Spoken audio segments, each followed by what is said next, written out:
இதுவோ எது இதுவோ உன் மௌனம் சொல்கின்ற எழுத்தில்லா ஓசைகள் என்னென்று நான் சொல்லுவேன்.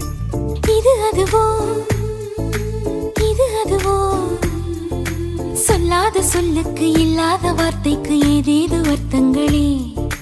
பெண் தோழன் நான் ஆண் தோழி நீ நட்புக்குள் நம் காதல் வாழும்